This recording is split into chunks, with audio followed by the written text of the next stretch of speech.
Hello. Today we are going to be talking about the campaign Adopt, Don't Shop.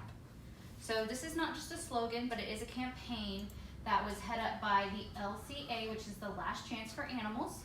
It is a non-profit organization that has international reach, and their main purpose is to raise awareness to the public about animal exploitation and making sure that animals are going into good homes, they're not being abused, they're not being used for other purposes.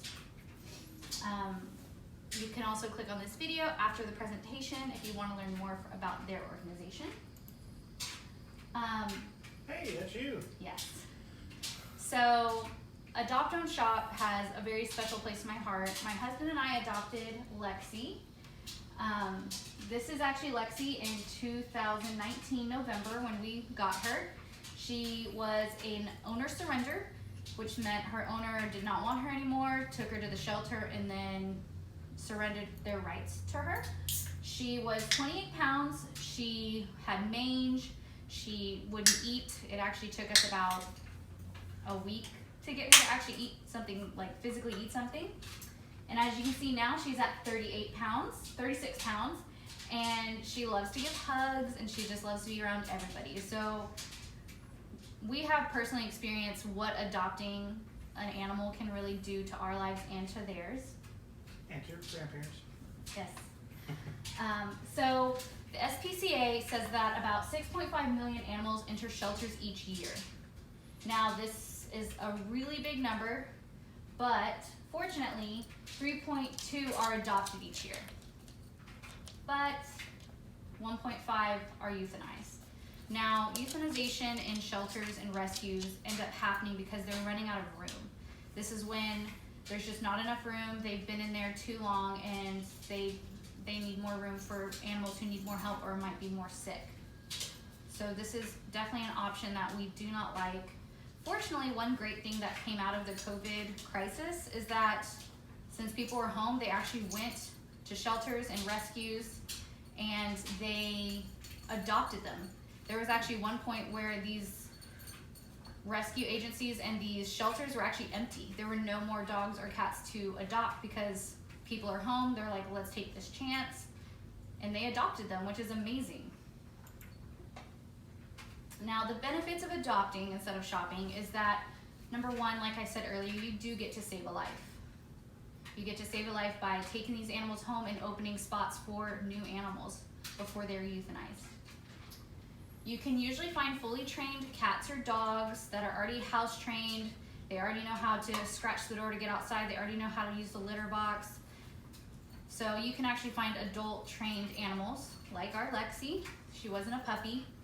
And you get the chance to get to know the animal before you purchase them or take them home. And so it really allows you to see if they interact well with other animals, if they interact well with kids, or even with you, because we would hate for you to take an animal home and then it doesn't work out and you have to bring them back. So the adoption process really allows this to happen versus if you go to a breeder or a puppy mill and you're like, okay, you get puppy number 3. You don't know what puppy number 3 is, if it's a girl or a boy, or they're even gonna get along with your personality. So this is a great thing that happens. And then it's also much less expensive than going to a puppy mill or buying from breeders. Here I can show you exactly what goes into animals that come into shelters or rescues. As you can see, they get flea treatments, microchips, they get their vaccines. If a dog or cat needs to be snipped, that gets taken care of, and that all is in the fees and the donations you might make to these shelters. So when you get a puppy or an animal from a breeder, most of the time that isn't already included, which can really come up and cost a lot, which goes into how much you're spending on these purebred dogs or cats or anything. As you can see, the total can range from $545 to $945, whereas getting a purebred Rottweiler can cost you about $5,000. So ways that you can make a difference, I hope I was able to kind of shed some light on this subject for y'all today, is you can volunteer, adopt, or raise awareness. That's Miranda Lambert. She actually has her own dog rescue called Mutt Nation. And so you'll actually see a lot of celebrities reaching out and making a difference in the ways they can with their popularity. Good. I've also attached many links to Houston Animal.